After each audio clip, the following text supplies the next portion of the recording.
देवियों सज्जनों, देखिए जीवन और ज्ञान रेल की दो पटरियों की तरह होते हैं। एक साथ चलते हैं, चाहे मुश्किलों के मोड़ हो या जंक्शंस के जोड़। जब तक जीवन में ज्ञान का हाथ है, हर मंजिल हर सफलता आपके साथ। जीवन के सफर को एक ट्रेन कंट्रोलर के अलावा और कौन बेहतर समझ सकता है, और वो चीफ ट्रेन कंट्रोलर हैं मेरे सामने विराजमान प्रताप सिंह भाटी जी। बहुत बहुत स्वागत आपका, तालियों के साथ इनका स्वागत रखिए। प्रताप सिंह जी ये जोधपुर राजस्थान से हैं और पिछले हफ्ते अपनी सभी लाइफलाइन सुरक्षित रखते हुए इन्होंने 5,000 रुपये जीत लिए और भोंपू बच गया था, इसलिए हमें खेल की समाप्ति करनी पड़ी थी। आज का खेल हम इन्हीं के साथ यहीं से शुरू करेंगे। तो प्रताप सिंह जी एक बार फिर आपका बहुत बहुत धन्यवाद। जी खमागणी, हमने बहुत कुछ जाना इनसे कि ये ट्रेन कंट्रोलर होता क्या है। तो उन्होंने कहा जैसे फिल्मों में आप काम करते हैं तो कलाकार जो है वो तो कैमरा के सामने होता है, लेकिन कैमरा के पीछे बहुत से ऐसे लोग होते हैं जिनका योगदान होता है। तो ये रेलवे के वो नेपथ्य में काम करने वाले लोगों में से ट्रेन कौन समय पर किस पटरी पर कहाँ जाएगी, क्या होगा, और यदि कुछ देर हो गई, कुछ गड़बड़ी हो गई तो सबसे ज़्यादा जो है आप ही लोगों को भुगतना पड़ता है। बिल्कुल सर। इनने कहा कि इनकी नौकरी खतरे में पड़ जाती है, पेनल्टी देना पड़ता है इनको। अच्छा, हम लोग सोचते हैं कि ट्रेन कोई देर हो गई तो क्या हो गया, अभी क्या है, रेलवे ऐसा ही है, लेकिन नहीं, उसके पीछे ये कंट्रोलर हैं जिनकी वजह से हमारी जितनी भी ट्रेन वगैरह हैं वो सही नियमित रूप से चलते हैं। तो बहुत बहुत धन्यवाद आपका भाई साहब। सर मैं रेलवे के बारे में ये कहना चाहता हूँ, जैसा अभी आपने डिस्क्राइब किया है बहुत कुछ। इंडियन रेलवे में लगभग 18 जोन्स में 70 डिवीज़न है। 70 डिवीज़न में हमारी कंट्रोल कैटेगरी बैठती है और डिवीज़न में चलने वाली सारी मेल एक्सप्रेस, सभी स्टेशनों पर रुकने वाली पैसेंजर ट्रेन, गुड्स ट्रेन और हमारे मेंटेनेंस व्हीकल्स जो टाइम टू टाइम हमारे ट्रैक को मेंटेनेंस करने के लिए वो भी चलते हैं, उन सब का हम प्लान करते हैं, उनको हम चलाते हैं, उनका हम ऑर्डरिंग करते हैं। और ये सारा काम जो हम ऑर्डर करते हैं, प्लान करते हैं, उन मेन भूमिका रहती है ड्राइवर्स, गार्ड, स्टेशन मास्टर की और टीटी की। हम सिर्फ पर्दे के पीछे से सारा काम करते हैं, उनको ऑर्डर देते हैं और वो हमारे ब्याह पर काम करते हैं। जी जी, और प्रताप सिंह जी बहुत अच्छी अच्छी बातें हो रही हैं और इनके कंपेनियन के रूप में इनकी पत्नी जी आई, प्रणाम करता हूँ आपको और स्वागत एक बार फिर आपका। सुनीता जी इनका नाम है। और सुनीता जी कैसा लग रहा है आपको, पतिदेव आ गए हैं हॉट सीट पर? जी सर, मुझे बहुत अच्छा लग रहा है। काफी टाइम से प्रयास कर रहे थे, 2-3 दिन से। जी जी, लेकिन आज नवरात्रि के दिन माता रानी की कृपा से इनका हॉट सीट पर नंबर आया तो मैं बहुत खुश हूँ सर। बहुत बहुत बधाई आपको। तो इस मौके पर मैं मेरे परिवार, जोधपुर और राजस्थान की तरफ से एक छोटी सी भेंट आपको देना चाहता हूँ। ओहो, ये तो गड़बड़ हो गई। मैं जोधपुर से एक पचरंगी साफा लाया हूँ। अच्छा अच्छा। जो राजस्थान में अति विशिष्ट व्यक्ति, जैसे घर में दामाद होता है, जी जी जी, या किसी भी कार्यक्रम में जो मेन होस्ट या वेरी वीआईपी पर्सन होता है, जी जी जी, उसके सम्मान में दिया जाता है सर। तो वो मैं आपको भेंट देना चाहता हूँ सर। बहुत बहुत धन्यवाद, अनेक अनेक धन्यवाद सर, बहुत बहुत धन्यवाद। Thank you thank you.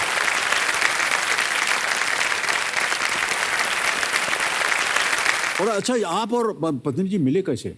Sir हमारी मैरिज एक अरेंज मैरिज के रूप में हुई है। अच्छा अच्छा। मेरे कजिन मामा जी हैं, वो मेरे घर आए इनका रिश्ता लेकर, फिर मैं इनको देखने गया तो ये मेरे को पहली ही नज़र में ऐसे बैठी थी तो एकदम आपके ज़माने की एक्ट्रेस रीना रॉय की तरह लगी और मेरे को पहली नज़र में पसंद आ गई।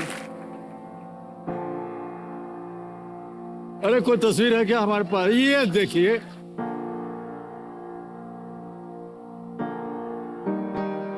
वाकई में देवी जी बहुत मिलती जुलती शक्ल है आपकी। और मैं इनके सामने और मैं समझ सकता हूं कि आपने क्यों निर्णय किया। बधाई हो आपको और आपको भी। आप दोनों का वैवाहिक जीवन जो है वो चिरायु हो, यही हमारी प्रार्थना है। तो आपने जब इनको देखा तो किस एक्टर के साथ मिलती जुलती शक्ल थी? जी सर, मैंने ऐसा कुछ भी नहीं सोचा था, बस ये सोचा था कि लड़का हाइट में होना चाहिए, लंबा होना चाहिए। लंबा होना चाहिए, बस। देख रहे हैं? जोड़ी आप ही की तरह है सर। अरे सर हाँ बिल्कुल। पत्नी जी यार से हम जानना चाहेंगे, ये कभी ले जाते हैं क्या आपको सिनेमा इनेमा दिखाने? पहले ले जाते थे लेकिन अभी सर नहीं ले जाते। अभी नहीं ले जाते हैं भाई नहीं, साहब? टाइम ही नहीं बहुत मिलता। बड़ा अन्याय है ये। सर जैसे चीफ कंट्रोलर बना उसके बाद जॉब की रिस्पॉन्सिबिलिटी थोड़ी ज़्यादा बढ़ गई। ऑफिस में ड्यूटी आवर्स 8 आवर्स के हैं, तो उसकी जगह कभी कभी 9 घंटे 10 घंटे भी लग जाते हैं। और घर जाने के बाद तो ये हालत रहती है, बीवी बात भी कुछ करती है तो मैं कहता हूँ पहले मेरे को थोड़ा फ्रेश होकर रिलैक्स होने दे और मैं नींद लेना मुझे जी जी ज़्यादा बहुत पसंद आवश्यक हो है। जाता है, लेकिन कभी कभार ले जाया कीजिए, क्या है, अच्छा है, उनका भी मनोरंजन हो जाएगा, है कि नहीं? फिल्मों की बात है सर, आपकी मूवी सबसे ज़्यादा देखी जो डॉन ने मेरे को इंस्पायर्ड किया। इसका जो डायलॉग है, डॉन को पकड़ना मुश्किल ही नहीं नामुमकिन है, और डॉन को आज भी 11 मुल्कों की पुलिस का इंतजार है। मैं चाहता हूं सर कि आप वो डायलॉग राजस्थानी भाषा में बोल कर दिखाएं, मारवाड़ी भाषा में। अब राजस्थानी तो हमको आती नहीं है। सर बोल सकते हैं आप, मुझे तो उम्मीद आप है। अच्छा आप बोलिए, हम उसको दोहराएंगे। डॉन ने पकड़ना मुश्किल ही नहीं नामुमकिन है। धीरे धीरे भाई साहब।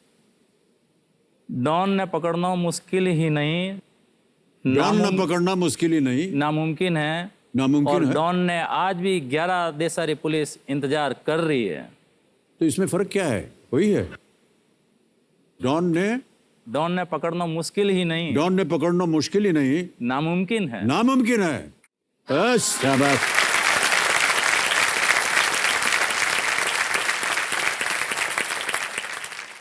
सर मैं कुछ पूछना चाहता हूँ आपसे। मुझसे पूछना चाह रहे हैं? ये तो हमारा काम है, लेकिन रेलवे जी, के बारे में मैंने इतनी कुछ जानकारियाँ बताई, सब कुछ कहा, तो मेरे मन में एक उत्सुकता है कि मैंने कहीं पढ़ा और सुना भी ऐसा कि आपने बचपन में ट्रेन में जर्नी की थी, आप घर से बिना कहे चले गए थे, ऐसा कुछ सुना है सर मैंने। हाँ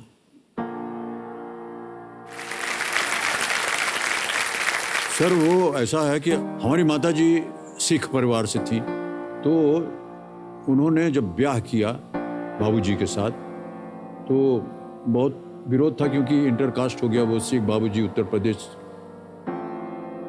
शायद इलाहाबाद की ये पहली इंटरकास्ट मैरिज थी। तो उसके बाद हमारी पैदाइश हुई और माताजी को लगा कि हम अपने नाना नानी से नहीं मिले हैं, तो हमको जाना चाहिए। तो हम गए, 2 साल की हमारी उम्र थी, और मिल मिला करके जब वापस आने रहे थे तो बाबूजी माँ जी और हम लोग प्लेटफॉर्म पे खड़े थे। अचानक माँ जी ने बाबूजी की तरफ देखा, कहा, अरे अमिताभ कहाँ हैं? हम गायब। अब एकदम घबराहट हो गई। बाबूजी, अरे उन्होंने कहा वो तो हम समझे थे कि तुम पकड़े हो। वो कह रहे नहीं, हम समझे थे कि तुम पकड़े हुए हो उनको। अब ये बहुत पूरे प्लेटफॉर्म पे भाग दौड़ मच गई, ये है वो है, काफी देर तक, और ट्रेन आने का समय हो गया है, हम मिल ही नहीं रहे हैं। एक सज्जन आए, कहा भाई साहब क्या बात है? कहा यार हमारा 2 साल का एक लड़का है, पता नहीं मिले। कहा 1 मिनट इधर आइए। वो एक पुल देख रहे हैं, वो पुल के ऊपर एक बच्चा बैठा हुआ है ऐसे टांग लटका करके, और गाड़ी आते जाते देख रहा है, वही तो नहीं है कहीं आपका पुत्र? तो ये लोग भाग के गए, नहीं जा। तो सही सुना करें।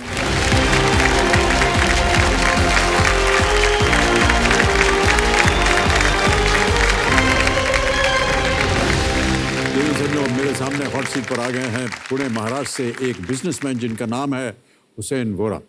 हुसैन जी बहुत बहुत मुबारक, बहुत बहुत बधाई और हमारी शुभकामनाएं आपके साथ। हुसैन जी क्या व्यवसाय कर रहे हैं, क्या बिजनेस कर रहे हैं आजकल आप? सर मेरा बिजनेस हार्डवेयर और सैनिटरी वेयर प्रोडक्ट्स का है। मैं सर हैंड टूल्स और सैनिटरी वेयर यानी कि किचन में और बाथरूम में लगने वाली एक्सेसरीज, वो सब होलसेल में रिटेलर्स को बेचता हूँ सर। उसका व्यापार करते हैं? जी सर, उसका व्यापार करता हूँ सर। ऑलराइट। तो देवेंद्र संजो, इनके जो कंपेनियन आए हैं, इनकी माताजी आई हुई हैं, आपको प्रणाम करते हैं और आपका बहुत बहुत स्वागत हमारे कार्यक्रम में। तालियों के साथ आपका थैंक यू स्वागत। So much. आपका शुभ नाम? फातिमा वोरा। फातिमा जी बहुत बहुत बधाई आपको Thank you, sir. और आपका आशीर्वाद बना रहे इनके ऊपर। ओके हुसैन जी, हमारे पास एक वीडियो है आपके ऊपर जो बनाया गया है, उसे देख लेते हैं। Yes sir. Can we see the video please?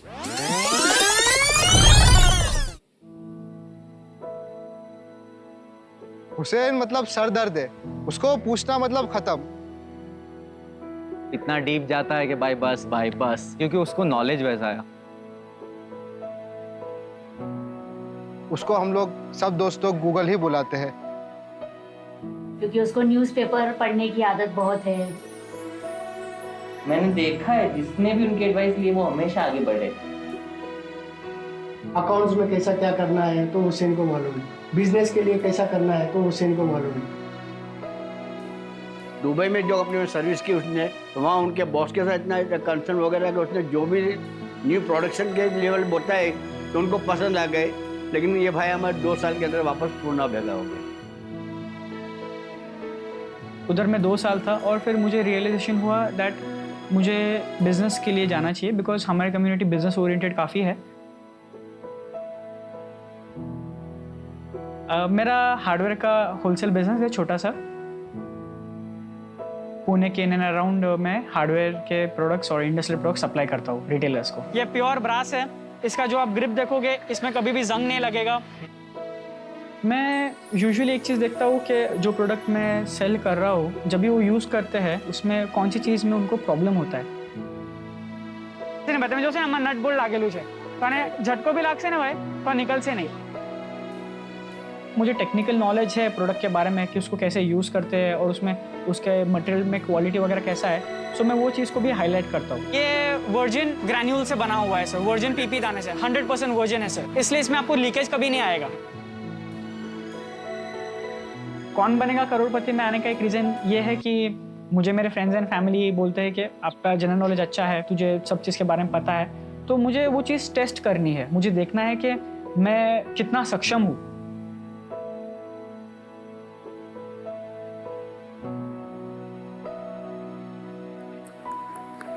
ओहो, बहुत सारी जानकारी मिल गई आपके बारे में। हुसैन भाई साहब, सबसे पहले तो ये बताइए कि जो पहले सज्जन आए थे ने उन्होंने कहा सरदर्द हैं आप, ऐसा क्यों? और दूसरा उन्होंने कहा कि इनका नाम गूगल है जी, मतलब सब चीज़ की जानकारी है आपके पास, तो फिर लाइफलाइन कैसे ले ली आपने? हाँ सर ये गड़बड़ हो गई आपसे। सर ये जो मैंने लाइफलाइन ली इससे पता चलता है कि मुझे सब कुछ पता नहीं है, जैसे उनको लगता है वैसा नहीं है सर। लेकिन सर मुझे मेरा कंपैरेटिवली जनरल नॉलेज अच्छा है, तो इसलिए मेरे फ्रेंड्स मानते हैं कि मुझे सब पता है, लेकिन वैसा नहीं है। और एक फ्रेंड ने पहले बोला कि ये सर दर्द है, तो यूजुअली मैं कुछ एक्सप्लेन करता हूँ तो मैं डिटेल में एक्सप्लेन करना पसंद करता हूँ, तो इसलिए जब भी मैं डिटेल में एक्सप्लेन करना शुरू करता हूँ तो अरे यार ये क्या, तू बार बार इतना लंबा क्यों, मैंने शॉर्ट में आंसर पूछा तो शॉर्ट में जवाब, सवाल पूछा है शॉर्ट में जवाब दे देना, तो बोलता है कि सर दर्द है। क्या है कि आजकल के जो जनरेशन है ना, उनको सब चीज़ संक्षिप्त चाहिए, संक्षिप्त चाहिए सर, छोटी हो, ज़्यादा उसमें समय हम देना नहीं चाहते हैं। ये हमारे फिल्म वालों के लिए बहुत बड़ी एक दुविधा हो गई है। वो कहते हैं 3 घंटा काहे दिखा रहे हो, 1 घंटे में बोलो ना, कहानी खत्म करो सब कुछ। अच्छा फातिमा जी, ये हर दफ फोन के ऊपर लगे रहते हैं, गूगल करते रहते हैं क्या? यस सर, पूरा दिन फोन पे ही रहते हैं वो। इसकी वाइफ भी परेशान हो गई है कि मम्मी आपने इसको क्या खा के पैदा किया है इसको। पर उसका फायदा भी है सर कि फ्रॉम दैट ऑन उसको नॉलेज इतना मिला है उसको। हाँ ये तो सही बात है, और शायद इसी वजह से आज आप यहाँ पर हैं भाई साहब। लेकिन ये एक अच्छी आदत बन गई है सबकी। अच्छा एक बात बताएं भाई साहब। हाँ सर। हम कुछ शब्द बोलेंगे जी, उसका आपको मायने बताना होगा। ओके ठीक है? ठीक है सर। इम्तिहान ले रहे हैं हम आपका। मैं सर कोशिश अच्छा करूंगा। इसके लिए कुछ आपको धनराशि नहीं मिलेगी, पहले बोल दें। शब्द है नोमोफोबिया। अरे बाप रे सर, नोमोफोबिया सर, ये शब्द मेरे से काफ़ी जुड़ा हुआ है एक्चुअली। सर नोमोफोबिया का मतलब होता है कि fear of losing your phone. तो अच्छा ये डर है कि आपका मोबाइल खो जाएगा, नोमोफोबिया। नोमोफोबिया। ओके, दूसरा शब्द? हाँ सर। एब्ल्यूटोफोबिया। एब्ल्यूटोफोबिया सर, आई थिंक अगर मैं गलत ना हूँ तो इसका मीनिंग होना चाहिए कि नहाने से डरना या पानी यूज़ करने से डरना। आपके कोई ऐसे मित्र हैं जिनको एब्ल्यूटोफोबिया हो? सर एक दोस्त है जिसको एब्ल्यूटोफोबिया है, वो हफ्ते भर नहाता नहीं है। हफ्ते भर नहाता नहीं है, बात है ये। सर मान गए आपको, बहुत सारा आपको ज्ञान है। मिस्टर गूगल आपका नाम रख दिया हमने, जाओ। फुटबॉल में आपका बहुत रुचि है और बहुत से लोग यहाँ फुटबॉल में रुचि रखते हैं। जो भाई साहब आपके सामने जो व्यक्ति बैठा है वो भी फुटबॉल में बहुत रुचि रखते हैं और देखते हैं। और हमारी टीम जो है वो है चेल्सी FC। अरे सर आपकी है ना चेल्सी, आपकी कोई टीम? सर मेरी टीम भी चेल्सी है क्या सर। बात है भाई साहब, वाह! इतना आदर सम्मान था मुझे आपके लिए, अब और भी ज्यादा बढ़ गया है। ओके, और फेवरेट प्लेयर? सर मेरे वैसे ऑल टाइम फेवरेट चेल्सी के प्लेयर है फ्रैंक लैम्पार्ड। लैम्पार्ड जी। जी सर।